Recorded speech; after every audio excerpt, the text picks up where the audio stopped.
ওগো আমার আল্লাহ,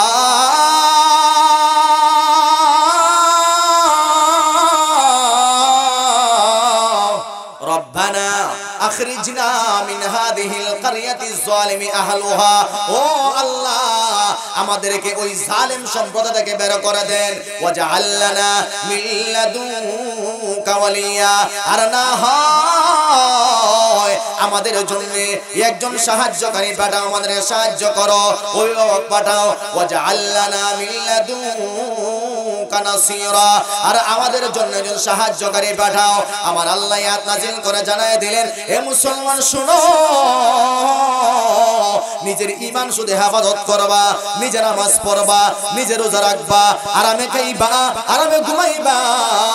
আর তোমার পার্শ্ববর্তী দেশে তোমার ক্ষমতা নাই, আমি আল্লাহ বুঝলাম, তোমার সামর্থ্য নাই, আমি আল্লাহ বুঝলাম। আরে মুসলমান শুনো, কমসে কম একটা বার তাদের জন্য দোয়া করার সামর্থ্য তো মুসলমানের আছে না? বিশ্বনবী মুহাম্মদ রাসূলুল্লাহ আল্লাহর পয়গম্বর এবার সাহাবায়ে কেরামদেরকে বললেন, ও সাহাবায়ে কেরাম, মুতার যুদ্ধের জন্য আমি পয়গম্বর 3 জন সেনাপতি নিযুক্ত করব। জুড়ে বলেন কয়জন? আল্লাহর পয়গম্বর এবার ঘোষণা করলেন, ওরে যায়েদ তুমি কোথায় দাঁড়াও? নবীজির পালক পুত্র দাঁড়ায় গেলেন। 2 নম্বরে আল্লাহর পয়গম্বর এবার বললেন, ওরে জাফর আমার চাচাতো ভাই তুমি কোথায় দাঁড়াও? নবীজির চাচাতো ভাই জাফর দাঁড়ায় গেলেন।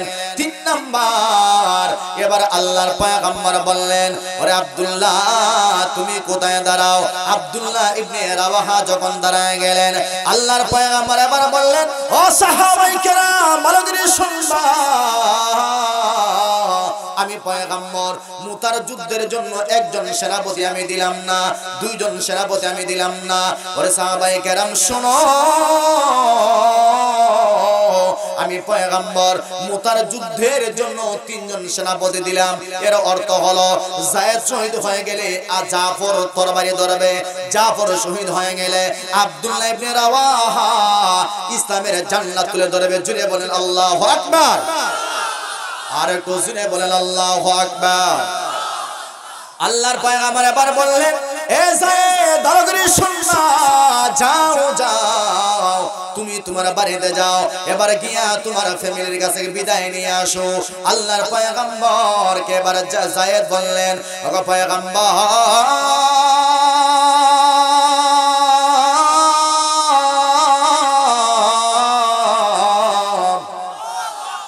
আমার ফ্যামিলি তো নাই, আমার ফ্যামিলি তো আপনি, আপনি তো আমার বাবা, আম্মা জান আয়েশা সিদ্দিকা রাদিয়াল্লাহু তাআলা আনহা তো আমার মা, আমার জামার দরকার নাই, আপনি আমাকে এখান থেকে বিদায় দিয়ে দেন। জুড়ে বলেন সুবহানাল্লাহ।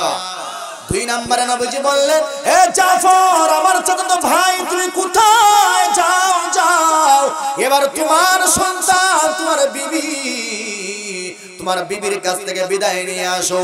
এবার জাফর রাদিয়াল্লাহু তাআলা আনহু এবার বাড়িতে চলে গেলেন।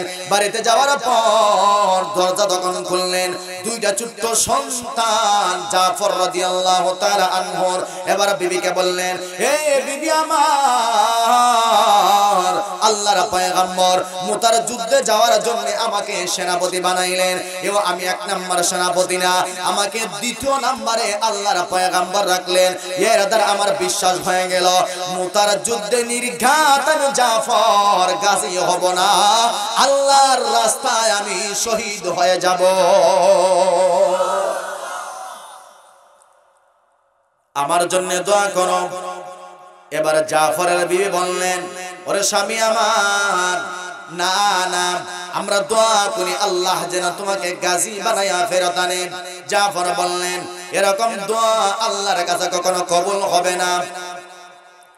জাফর রাদিয়াল্লাহু তাআলা আনহু এবার ছোট্ট 2টা সন্তানের মাথায় হাত রাখলেন, হাত রাখিয়া ছোট্ট 2টা সন্তানকে বুকের মধ্যে জড়াইয়া ধরলেন।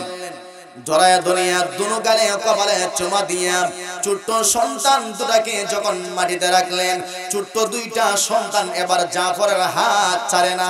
সুবহানাল্লাহ। আর একটু জোরে বলেন সুবহানাল্লাহ।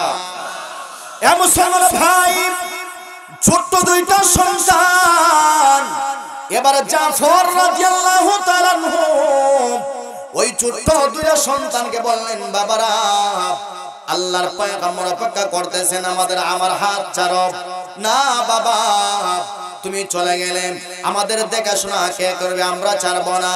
আল্লাহর পয়গম্বরের সাহাবী জাফর রাদিয়াল্লাহু তাআলা এরকম হাত দুটাকে এরকম জানি মারলেন, জানি মারিয়া এবার সামনের দিকে যখন উনি যাইতে লাগলেন, দুইটা ছোট্ট সন্তান মাটির মধ্যে পড়িয়া গলা কাটা মুরগির বাচ্চার মতো যখন চিৎকার দিতেছে, বাবা আমাদেরকে চেনা যাইও না। জাফর রাদিয়াল্লাহু তাআলা বললেন, এ সন্তান, এ বিবি, ভালো করে শুনবা, আমার ভিতরে তোমাদের ভালোবাসা এত বেশি না, আমার ভিতরে সন্তানের ভালোবাসা এত বেশি না, আমার ভিতরে আমার সন্তানের চাইতে, আমার বিবির চাইতে, আমার মার চাইতে আল্লাহর কসম করে বলি রে সন্তান, এমনকি আমার বাবার চাইতে 1000 কোটি গুণ বেশি আমার ভিতরে আমার নবীর মহব্বত। আলহামদুলিল্লাহ। কেচুটিল্লার দক্ষিণ ফারাজা মসজিদ কোম্পানিগঞ্জ সিলেটের উদ্যোগে আয়োজিত আজকের বার্ষিক ইসলামী মহাসম্মেলনের শ্রদ্ধাভাজন সম্মানিত সভাপতি সাহেব হযরত মাওলানা শেখ আব্দুল লতিফ সাহেব চাটিবহর মাদ্দাজিল্লাহুল আলী, আজকের মাহফিলের সম্মানিত মুআজ্জাজ মুকাররম উলামায়ে কেরাম, মুরুব্বিন আযম, আমার কলিজার টুকরা যুবক ভাই, স্নেহের ছোট বন্ধু, বাড়িঘর অবস্থানত আমার অত্যন্ত সম্মানিত শ্রদ্ধেয় আমা ও বোনেরা, শুরুতে আমরা সকলে মিলে মহান মালিকের দরবারে কালিমাত শুকর জ্ঞাপন করছি, যেই মহান মালিক রব্বুল আলামিন আমাদের সকলকে আমাদের এই কেচুটিল্লা দক্ষিণ পাড়া গ্রামের হাজারো মুসলমান থেকে যাচাই বাছাই করে আল্লাহ রাব্বুল আলামিন তার নেক নজর দিয়ে, রহমতের ছায়া দিয়ে আমাদেরকে বিভিন্ন ঝামেলা থেকে মুক্ত করে এই জান্নাতের বাগানে আল্লাহ আমাদেরকে আসার বসার কিছু আলোচনা শোনার তৌফিক দিয়েছেন। এজন্য আপনারা খুশি না বেজার? সকলেই হন খুশি না বেজার? সবাই খুশি তো ইনশাআল্লাহ? যদি খুশি হয়ে থাকি আল্লাহর এই নিয়ামত পেয়ে, তাহলে জবান খুলে উঁচু আওয়াজে মহান মালিকের দরবারে কালিমাত শুকর জ্ঞাপন করছি। সবাই জবান খুলে উঁচু আওয়াজে বলি আলহামদুলিল্লাহ।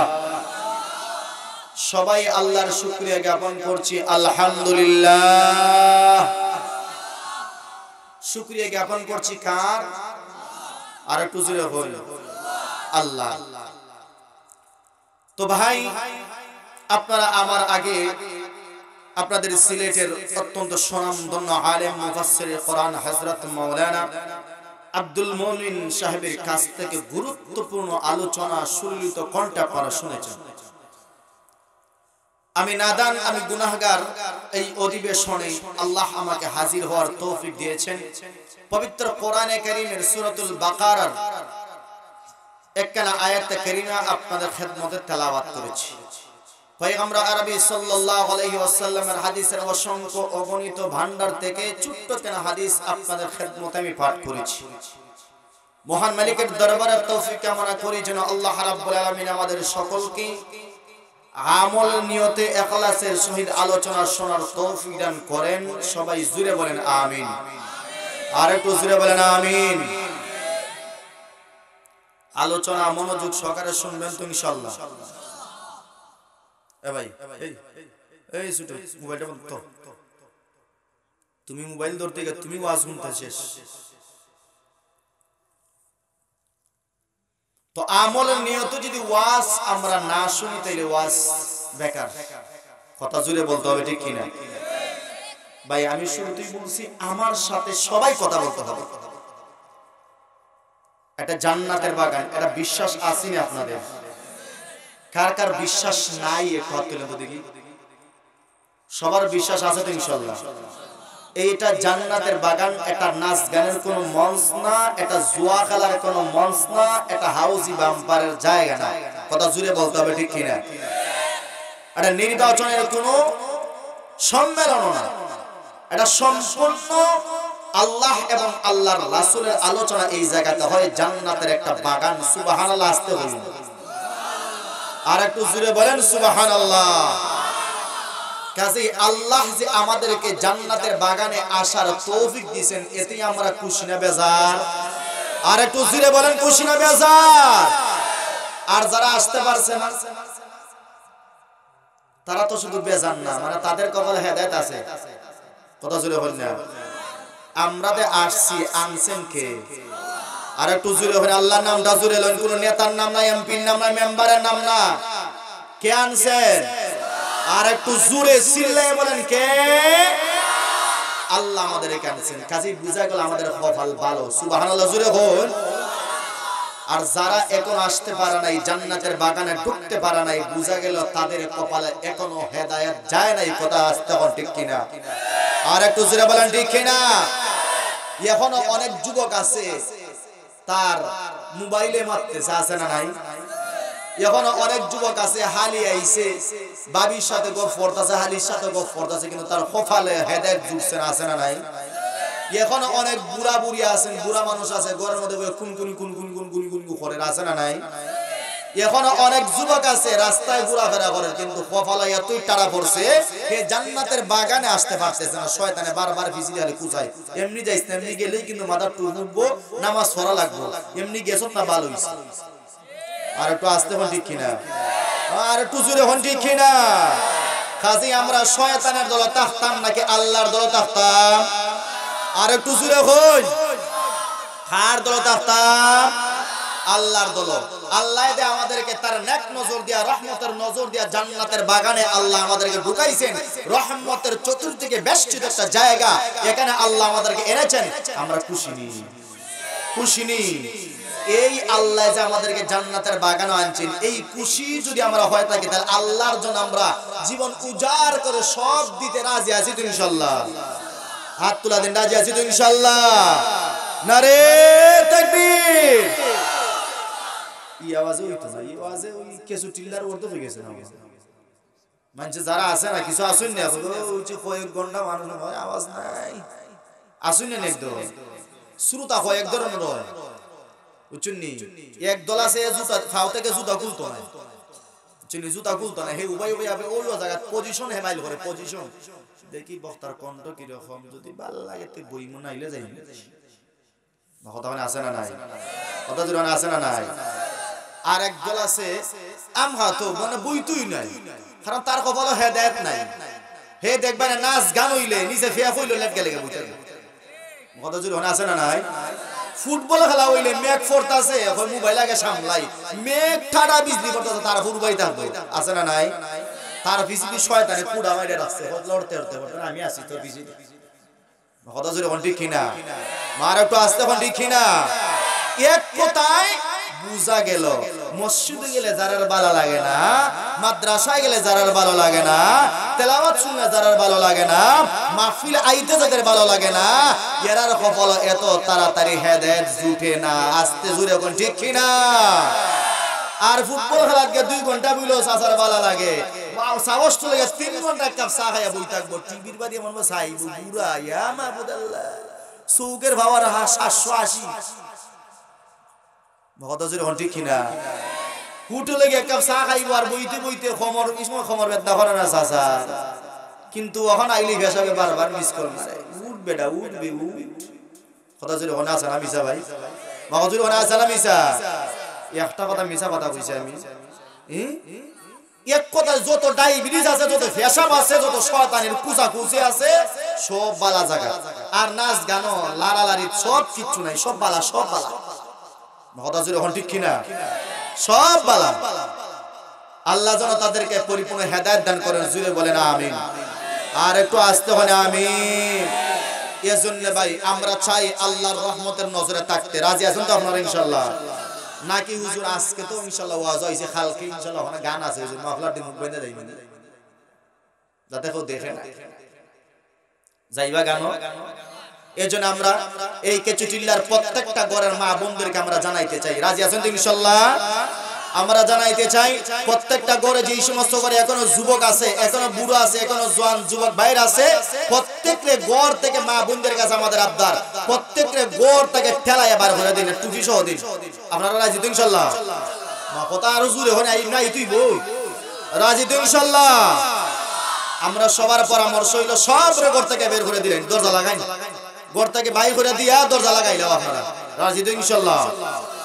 ইনশাআল্লাহ এখন আইব, ইনশাআল্লাহ গরম পানি ভরবো ইনশাআল্লাহ গরম। তো ছোট্ট কেন আয়াতটা কারিমা তেলাওয়াত করছি। এই আয়াতটা কিন্তু গরম আয়াত। এই আয়াত ঠান্ডা না গরম ভাই?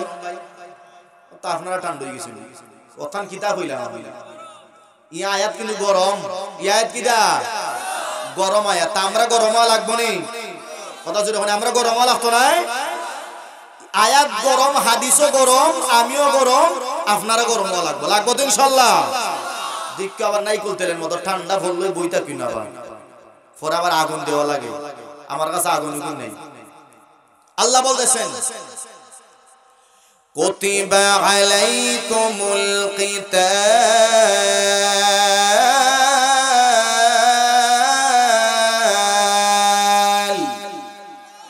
আল্লাহ বলেন কুতিবা আলাইকুমুল কিতাল, আমি আল্লাহ তোমাদের উপরে জিহাদকে ফরজ করে দিয়েছি। সুবহানাল্লাহ। আস্তে আস্তে বলুন।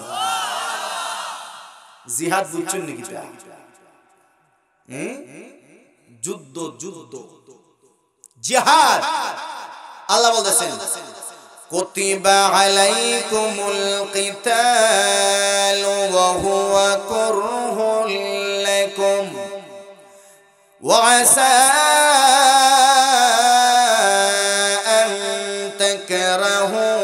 شيئا وهو خير لكم وعسى أن تحبوا شيئا وهو شر لكم। আল্লাহ বলেন আমি আল্লাহ তোমাদের উপরে জিহাদ, যুদ্ধকে আমি আল্লাহ ফরজ করে দিয়েছি। ওয়া হুয়া কুরহুল লাকুম, অথচ বান্দা বান্দিরে, অথচ ওই জিহাদটাই আজকে মুসলমানের কাছে অপছন্দনীয় হয়ে গেছে। তোমরা আজকে অথচ জিহাদটাকে আমি আল্লাহ ফরজ করলাম, এই জিহাদটাকে তোমরা আজকে অপছন্দ করো। কথা আছে না মিছা? আর একটু আস্তে বলে আছে না মিছা? আল্লাহ বলতেছেন وعسى أن تكرهوا شيئا وهو خير لكم। এ বান্দা ভালো করে শুনবা, আমি আল্লাহ যেই জিনিসটা তোমাদের জন্য আমি আল্লাহ পছন্দ করলাম, ওরে বান্দা ভালো করে শোনো, অথচ ওই জিনিসটাই তোমাদের কাছে পছন্দ হয়ে গেল। এর অর্থ হলো ওরে বান্দা শোনো, আমি আল্লাহ আমার বান্দার জন্য যেটা পছন্দ করলাম, আমি আল্লাহ আমার বান্দির জন্য যেটা পছন্দ করলাম, আমার বান্দির কাছে আমি আল্লাহর পছন্দের জিনিসটা আজকে হয়ে গেছে অপছন্দ। জুড়ে বলেন ঠিক কিনা? আল্লাহ আমাদের জন্য জিহাদটাকে ফরজ করেছেন, আর ওই জিহাদটাই আল্লাহ পছন্দ করেন, অথচ ওই জিহাদটারে আমরা অপছন্দ করি। কত জোরে হন ঠিক কিনা? আর একটু জোরে হন ঠিক কিনা? আমার আল্লাহ এবার বলেন ওয়াসা আন তুহিব্বু শাইআন ওয়া হুয়া শাররুল লাকুম। আমার আল্লাহ এবার বললেন ওরে বান্দা, আর আমি আল্লাহ যেটাকে অপছন্দ করি ওটা তোমাদের কাছে পছন্দ হয়ে যায়। এর অর্থ হলো এ বান্দা ভালো করে শুনবা, আমি আল্লাহ তোমাদের জন্য যেটা পছন্দ করলাম ওটা তোমাদের কাছে অপছন্দ হয়ে যায়, আর আমি আল্লাহ যেটা তোমাদের কাছে অপছন্দ করলাম তোমাদের জন্য আমি আল্লাহ যেটা অপছন্দ করি ওই অপছন্দটাই তোমাদের কাছে আজকে পছন্দ হয়ে যায়। শুনে বলেন ঠিক কিনা? এর অর্থ হলো আমি আল্লাহ তোমাদের জন্য জিহাদটা ফরজ করেছি, এটা আমি আল্লাহ তোমাদের জন্য পছন্দ করেছি, কিন্তু এই জিহাদটাই তোমাদের কাছে অপছন্দ হয়ে গেছে। এই জিহাদটাই আজকে তোমরা করতেছো না, এটা তোমরা ভয়ে তোমরা পলায়ন করতেছো। কথা জুড়ে বলেন ঠিক কিনা? ভাই পরবর্তীতে যারা আসবেন আমার ডাইন সাইডে দিয়ে বসবেন, কারণ এক সাইডে দিয়ে বসলে নজরটা এক সাইডে দিয়ে চলে যায়। শুধু আল্লাহ জিহাদের কথা এই আয়াতে বলে নাই, আল্লাহ রাব্বুল আলামিন পবিত্র কোরআনে কারীমের অন্য একটা আয়াত আল্লাহ বলেছেন وقاتلوهم حتى لا تكون فتنة ويكون الدين لله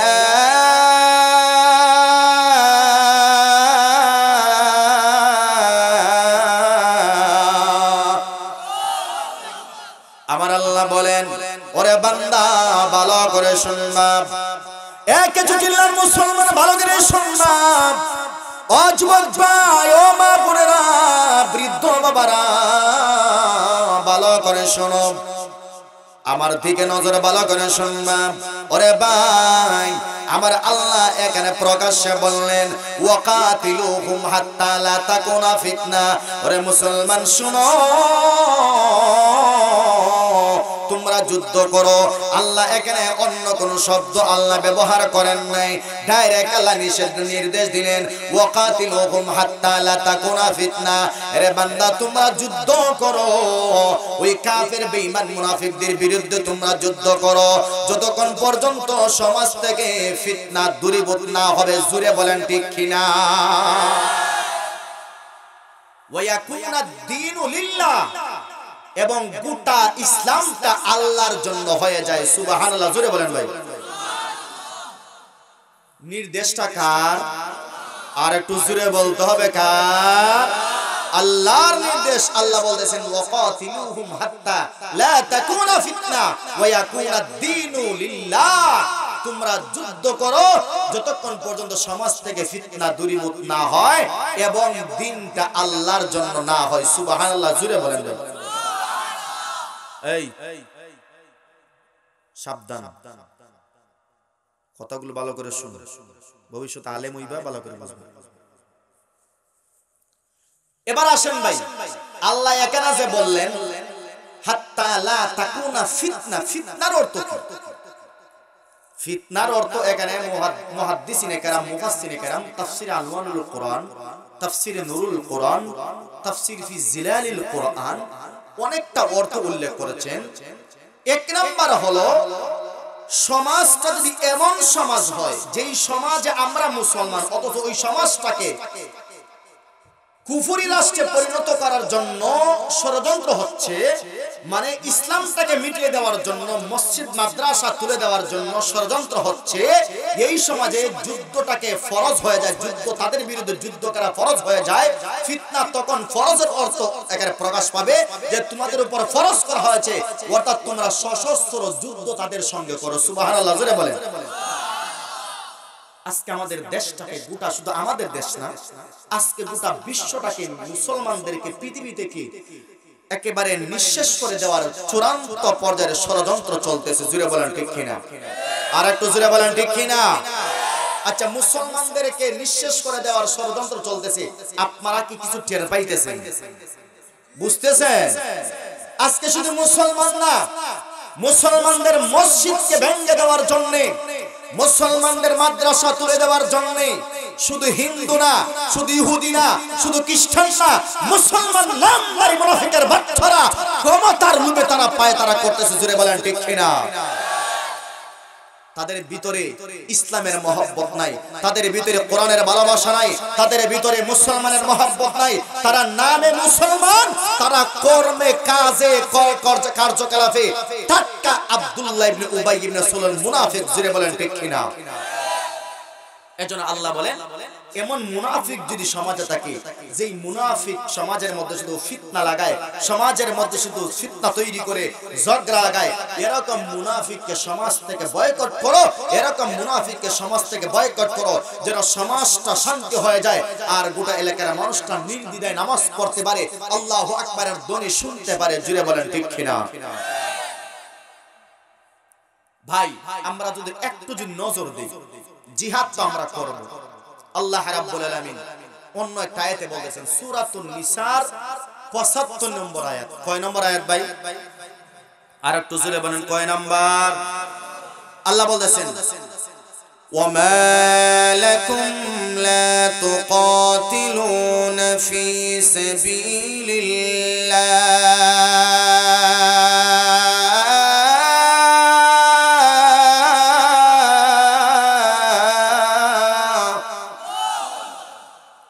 আমার আল্লাহ এবার বললেন وما لكم لا تقاتلون في سبيل الله والمستضعفين من الرجال والنساء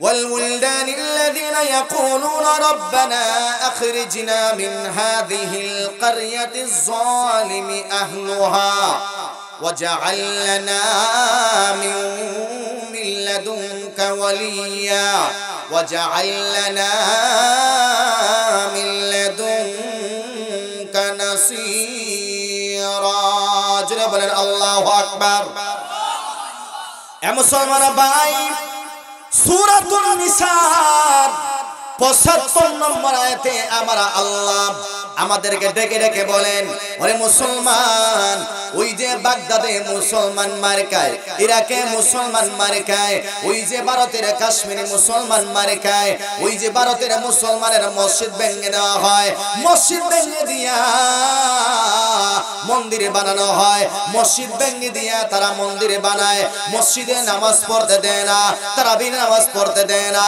মসজিদের সামনে তারা নাচ গান করে এরকম আছে না নাই তো আজ থেকে না আওয়াজ আর একটু জোরে বলেন আছে না নাই এ মুসলমান ভাই ভারতের জমিনে মুসলমানদেরকে মসজিদে নামাজ পড়তে দেয় না ওই ভারতের জমিনে গত বছরে গেছিলাম দাওয়াতে ভারতে অনেক মসজিদ আছে যেই মসজিদগুলা বন্ধ হয়ে গেছে নামাজ পড়তে দেয় না এই মসজিদগুলোর মধ্যে মসজিদ ভাঙিয়া মন্দির তৈরি করা হয় নামাজ পড়তে দেয় না গরু কুরবানি করতে দেয় না দাড়ি রাখতে দেয় না ওরে মুসলমান শোনো আমার আল্লাহ ডেকে ডেকে বলে ওরে মুসলমান তোমার ইমানের অবস্থা কেমন হলো নাচ গান তোমার ভালো লাগে হাউজি বাম্পার তোমার ভালো লাগে খেলাধুলা দেখতে তোমার ভালো লাগে মোবাইল দেখতে তোমার ভালো লাগে অথচ মুসলমান তোমার চোখের সামনে তোমার ভাই কষ্টে আছে অথচ তোমার ভিতরে বিন্দু পরিমাণ কোনো কষ্ট লাগে না এরকম মুনাফিক মুসলমান আছে না না আমার আল্লাহ বলেন ওই যে ফিলিস্তিন আজকে 70 বছর ধরে মুসলমান মারে ইহুদিরা মারে কি মারে না এ কত জোরে হন না আর একটু জোরে হন মারে কি মারে না আজকে ফিলিস্তিন যদি আমরা হইতাম তাদের ঈমান আর আমাদের ঈমান আকাশ পাতাল ব্যবধান ছোট সন্তান ইহুদিদের সামনে বুকটা এরকম মেলায় দেয় গুলি কর সুবহানাল্লাহ জোরে বলেন আর একটু জোরে বলেন সুবহানাল্লাহ এ মুসলমান ভাই ওই ফিলিস্তিনের ছোট্ট সন্তান বেঈমান কাফেরদের সামনে বন্দুকের নলের সামনে তার বুকটা এরকম মেলায় দেয় আমার মাতৃভূমি আমি রক্ষা করব জুড়ে বলেন আল্লাহু আকবার আমার মাতৃভূমি ছাড়ব না কারণ মুসলমানদের প্রথম কিবলা হলো বাইতুল মাকদিস জুড়ে বলেন আল্লাহু আকবার আমরা বাইতুল মাকদিস ছাড়ব না ওরে ইহুদিরা ভালো করে শোনো আমরা ছোট্ট হতে পারি আমাদের কাছে ঈমানের শক্তি আছে জুড়ে বলেন ঠিক কিনা ঈমানের শক্তি আছে না নাই ওরা ছোট্ট একটা পাথর নিয়ে ওই ইহুদির সামনে দাঁড়ায় যায় আমাদেরকে মারো তারপরও আমরা বাইতুল মাকদিস ছাড়ব না আমার আল্লাহ ডেকে ডেকে বলেন ওরে বান্দা শোনো وما لكم لا تقاتلون في سبيل الله তোমাদের কি হলো তোমরা আল্লাহর রাস্তায় যুদ্ধ করতেছো না وما لكم لا تقاتلون في سبيل الله والمستضعفين من الرجال والنساء والولدان الذين يقولون ربنا أخرجنا من هذه القرية الظالم أهلها يا মুসলমান ভাই আল্লাহ ডেকে ডেকে বলতেছেন হে মুসলমান শুনো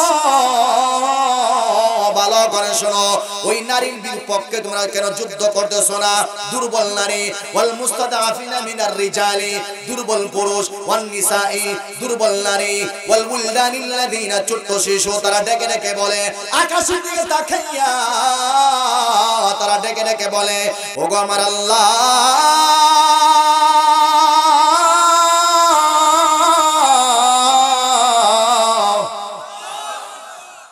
রব্বানা আখরিজনা মিন হাদিহিল কারিয়াতিজ জালিমি আহলুহা, ও আল্লাহ আমাদেরকে ওই জালিম সম্প্রদায় থেকে বের করে দেন। ওয়াজআল লানা মিন লাদুনকা ওয়ালিয়া, আর না হয় আমাদের জন্য একজন সাহায্যকারী পাঠাও, আমাদের সাহায্য করো, অভিভাবক পাঠাও। ওয়াজআল লানা মিন লাদুনকা নাসীরা, আর আমাদের জন্য একজন সাহায্যকারী পাঠাও।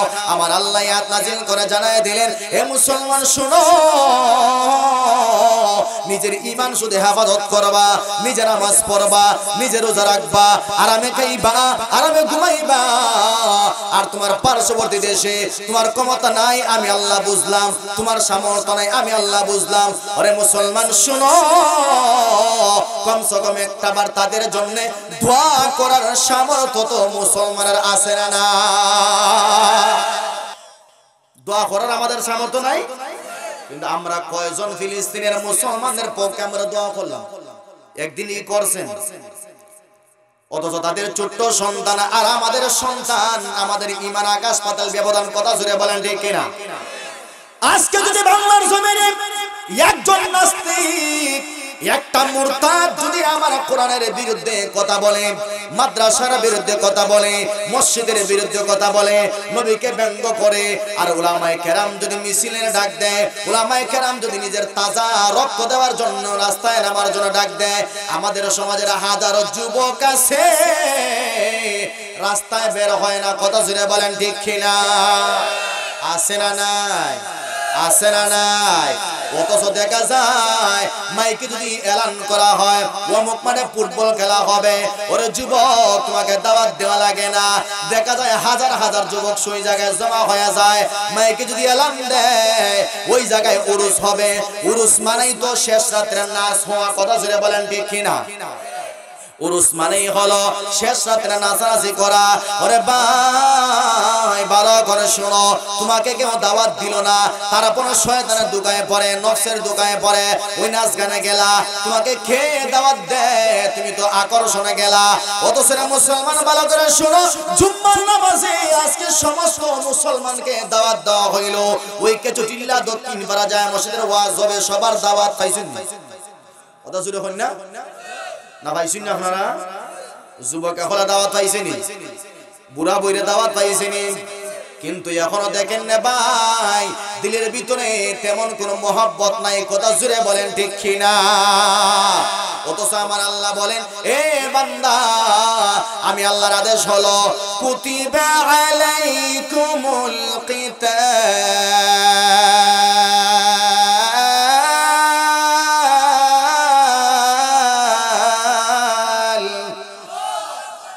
আমি আল্লাহ তোমাদের উপরে জিহাদ ফরজ করে দিয়েছি।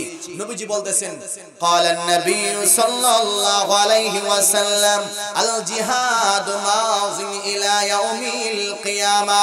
আল্লাহর পয়গম্বর বলেন, ওরে আমার উম্মত ভালো করে শোনো, ওই জিহাদটা কিয়ামত পর্যন্ত জারি থাকবে। সুবহানাল্লাহ। জিহাদটা কিয়ামত পর্যন্ত জারি থাকবে। আজকে আমরা জিহাদ বাদ দিয়ে দিছি, জিহাদের গুরুত্ব আমরা বুঝি না, এজন্য মুসলমান মার খায়, মুসলমান লাঞ্ছিত, মুসলমান নিপীড়িত। আজকে যদি মুসলমান জিহাদকে বুকে ধারণ করত, জিহাদের ফজিলত বুকে ধারণ করত, তাহলে আল্লাহর কসম এই গোটা বিশ্বের মধ্যে 200 কোটি মুসলমান ছিল। ওই ইহুদি খ্রিস্টান বেঈমানের বাচ্চারা মুসলমানদেরকে আক্রমণ করা তো দূরের কথা, মুসলমানের পেশাব করে দিলে বঙ্গোপসাগর দিয়ে তারা বাইসে যাইতো। জুড়ে বলেন ঠিক কিনা? কিন্তু আজকে আমরা জিহাদকে ভয় পাই। জিহাদের কথা শুনলেই এক শ্রেণীর মুসলমান নামদারে মুনাফিক মার্কা আছে, তারা আবার আগের কাতারে নামাজে পড়ে না। কথা হয় না? আছে না নাই? নির্বাচনের সময় মাথার টুপি লাগে, সারা বছর টুপির সাথে কোনো সম্পর্ক নেই। আছে না নাই? আমরা রকম আমরা বলে ধর্ম ব্যবসায়ী, তারা আসল ধর্ম ব্যবসায়ী। কথা জুড়ে হয় না রে? আর একটু জুড়ে হন না, কি আছে? ঠান্ডা লাগছে? ঠান্ডা লাগলে হইতো না, ঠান্ডা লাগার ওয়াজ নাই, তাই তা গরম ওয়াজ। অথচ ভিতরে খারাপ লাগে। বুঝতে পারছেন? জিহাদ, আল্লাহ রাব্বুল আলামিন বলতেছেন জিহাদের গুরুত্ব। তো আল্লাহ বলতেছেন জিহাদ করো, জিহাদ করো। আমরা কি জিহাদ করব? খাস সাথে এখন আল্লাহর আয়াত শুনছি আমরা, কথা বলেন না? শুনছি সূরাতুত তাহরিমের এক আয়াত, সূরাতুত তাহরিমের 9 নম্বর আয়াত। কয় নম্বর আয়াত? আর একটু আস্তে বলেন, সবাই জবান খুলে জুড়ে বলেন কয় নম্বর আয়াত? আর একটু জুড়ে বলেন কয় নম্বর?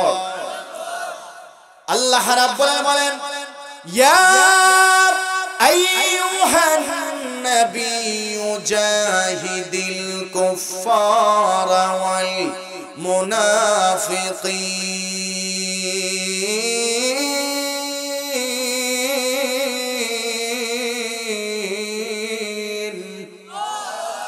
আর একটু জোরে বলেন আল্লাহু আকবার।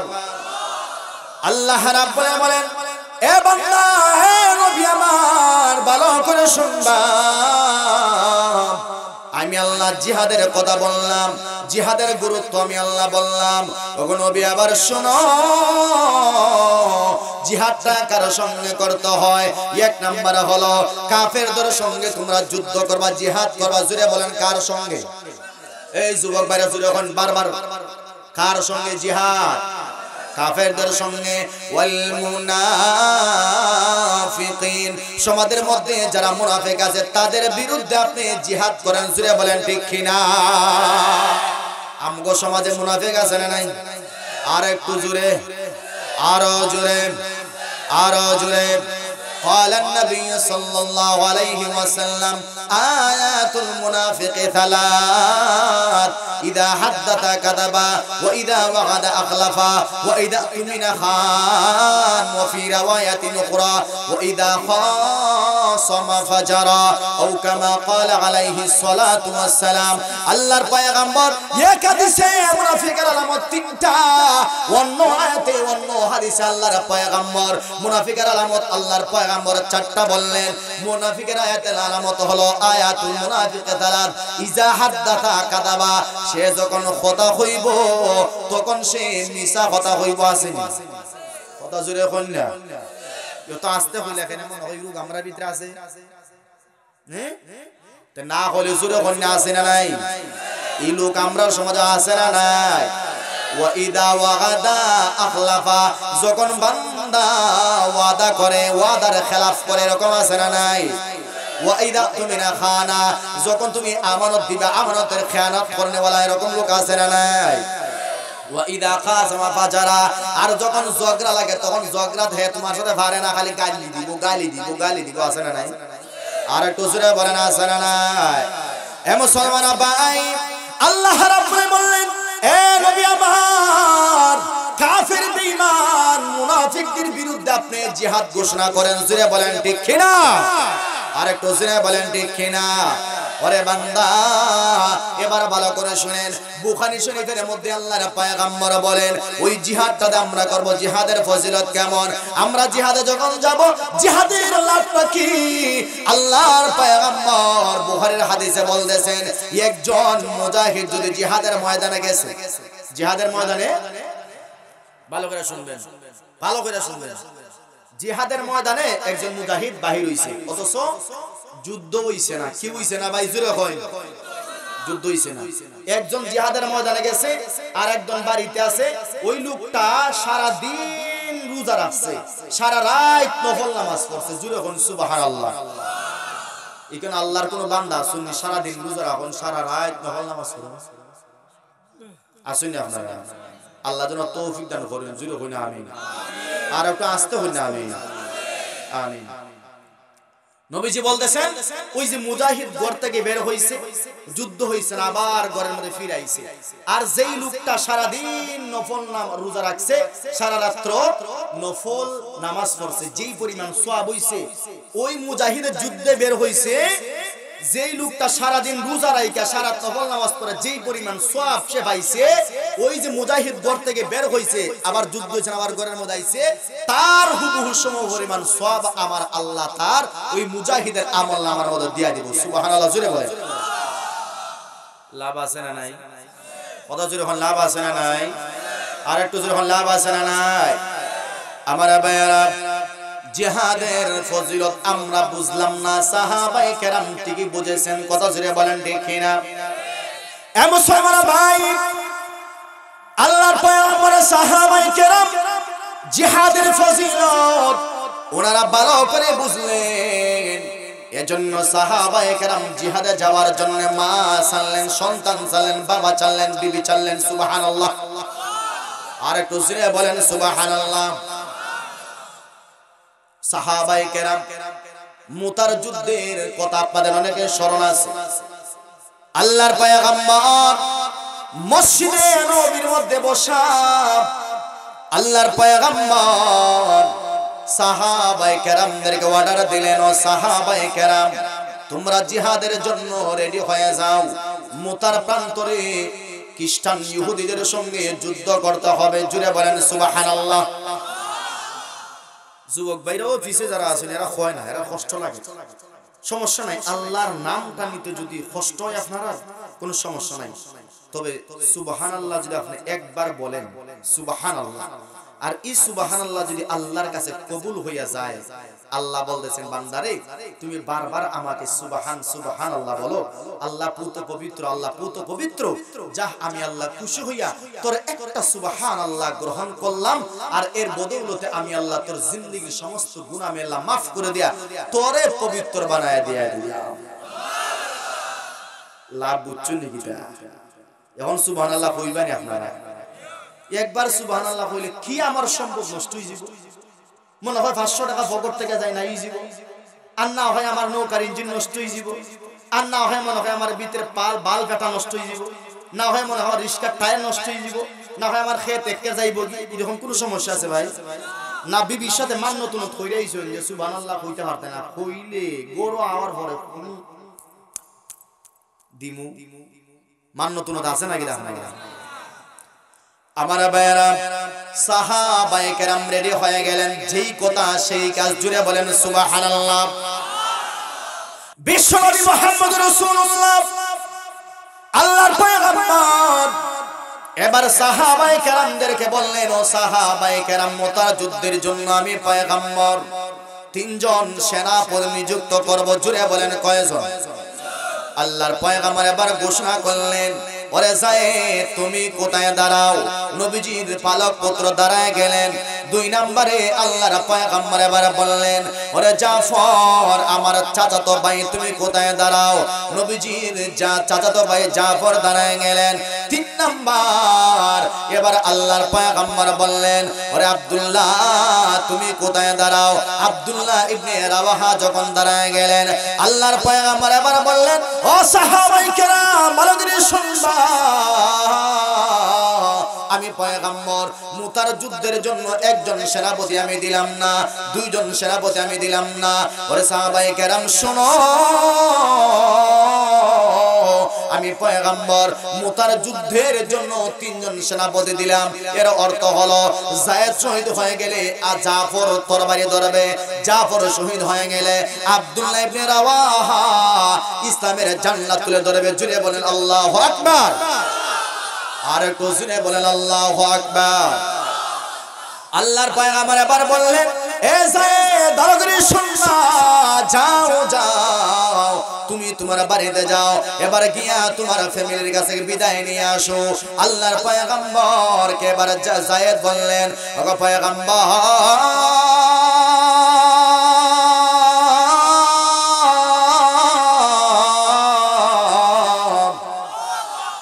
আমার ফ্যামিলি তো নাই, আমার ফ্যামিলি তো আপনি, আপনি তো আমার বাবা আম্মা জান আয়েশা সিদ্দিকা রাদিয়াল্লাহু তাআলা আনহা তো আমার মা, আমার জামার দরকার নাই, আপনি আমাকে এখান থেকে বিদায় দিয়ে দেন। জুড়ে বলেন সুবহানাল্লাহ।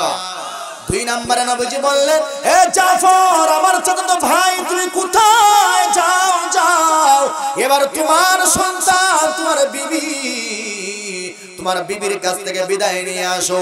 এবার জাফর রাদিয়াল্লাহু তাআলা আনহু এবার বাড়িতে চলে গেলেন। বাড়িতে যাওয়ার পর দরজা যখন খুললেন, 2টা ছোট্ট সন্তান জাফর রাদিয়াল্লাহু তাআলা আনহুর এবার বিবিকে বললেন, হে বিবি আমার, আল্লাহর পয়গম্বর মুতার যুদ্ধে যাওয়ার জন্য আমাকে সেনাপতি বানাইলেন, এবং আমি 1 নম্বর সেনাপতি না, আমাকে 2য় নম্বরে আল্লাহর পয়গম্বর রাখলেন।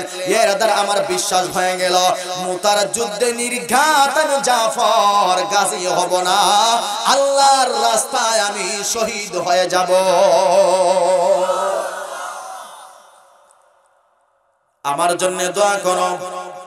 এবার জাফরের বিবি বললেন, ওরে স্বামী আমার, না না, আমরা দোয়া করি আল্লাহ যেন তোমাকে গাজী বানায়া ফেরত আনে। জাফর বললেন, এরকম দোয়া আল্লাহর কাছে কখনো কবুল হবে না। জাফর রাদিয়াল্লাহু তাআলা আনহু এবার ছোট্ট দুইটা সন্তানের মাথায় হাত রাখলেন। হাত রাখিয়া ছোট্ট দুইটা সন্তানকে বুকের মধ্যে জড়াইয়া ধরলেন। জড়াইয়া ধরিয়া দুনো গালে কপালে চুমা দিয়া ছোট্ট সন্তান দুটাকে যখন মাটিতে রাখলেন, ছোট্ট দুইটা সন্তান এবার জাফরের হাত ছাড়ে না। সুবহানাল্লাহ। আর একটু জোরে বলেন সুবহানাল্লাহ। এ মুসলমান ভাই, ছোট্ট দুইটা সন্তান এবার জাফর রাদিয়াল্লাহু তাআলা আনহু ওই ছোট্ট দুইটা সন্তানকে বললেন, বাবারা, আল্লাহর পয়গম্বর অপেক্ষা করতেছেন, আমার হাত ছাড়ো। না বাবা, তুমি চলে গেলে আমাদের দেখাশোনা কে করবে? আমরা ছাড়বো না। আল্লাহর পয়গম্বরের সাহাবী জাফর রাদিয়াল্লাহু তাআলা আনহু এরকম হাত দুটাকে এরকম জানি মারলেন। জানি মারিয়া এবার সামনের দিকে যখন উনি যাইতে লাগলেন, দুইটা ছোট্ট সন্তান মাটির মধ্যে পড়িয়া গলা কাটা মুরগির বাচ্চার মতো যখন চিৎকার দিতেছে, বাবা আমাদেরকে চেনা যায়ও না। জাফর রাদিয়াল্লাহু তাআলা বললেন, এ সন্তান, এ বিবি, ভালো করে শুনবা, আমার ভিতরে তোমাদের ভালোবাসা এত বেশি না, আমার ভিতরে সন্তানের ভালোবাসা এত বেশি না।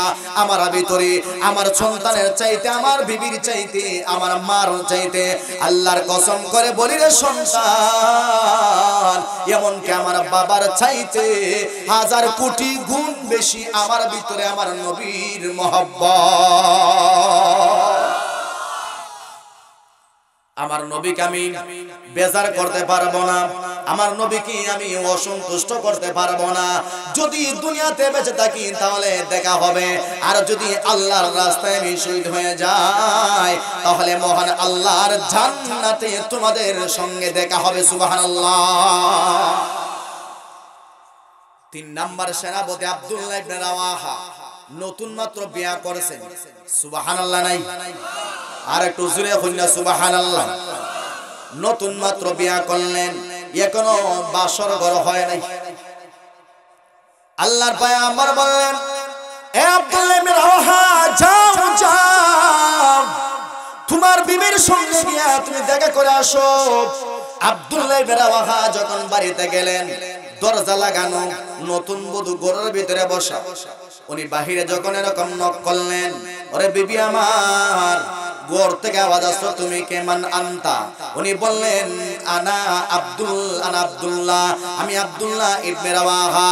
ওরে বিবি আমার শোনো, আমি ঘরের ভিতরে ঢুকতে পারবো না, দরজা খুলে কোনো লাভ নাই। এবার বিবি বলল, ওরে স্বামী আমার শোনো, মেহেরবানি করে 1 মিনিটের জন্য তুমি ঘরে আসো। না গো বিবি, না না, ঘরের ভিতরে ঢুকলে তোমার চেহারা দেখলে যে আমার ভালোবাসা তৈরি হয়ে যায়, আল্লাহর পয়গম্বর অসন্তুষ্ট হয়ে যাবেন, আল্লাহ রাগান্বিত হয়ে যাবেন। হে মুসলমান ভাই, আব্দুল্লাহ ইবনে রাওয়াহা বললেন, এ বিবি ভালো করে শোনো, না না, তোমার সঙ্গে আমি দেখা করতে পারবো না, যাই মুতার প্রান্তর আমাকে চলে যাইতে হবে। আল্লাহর পয়গম্বর আমাদের 3 জনের নাম উল্লেখ করেছেন। নির্গাত বিবি আমার শোনো, ওই মুতারা প্রান্তরে আমি শহীদ হয়ে যাব, শহীদ হয়ে গেলে ওই জান্নাতের সিঁড়িতে তোমার সঙ্গে দেখা হবে। আব্দুল্লাহ ইবনে রাওয়াহা বললেন, দেখা হবে জান্নাতের সিঁড়িতে, কোনো সমস্যা নাই। বিবি বলতেছেন, আল্লাহর কসম, একটা বার ঘরের ভিতরে ঢুকো, আমি আল্লাহর উপর কসম করে বলি, তুমি ঘরের ভিতরে ঢুকলে আমি তোমার কাছে কোনো প্রেম নিবেদন করব না, ভালোবাসা চাইব না। সুবহানাল্লাহ নাই? আর একটু জোরে বলেন সুবহানাল্লাহ।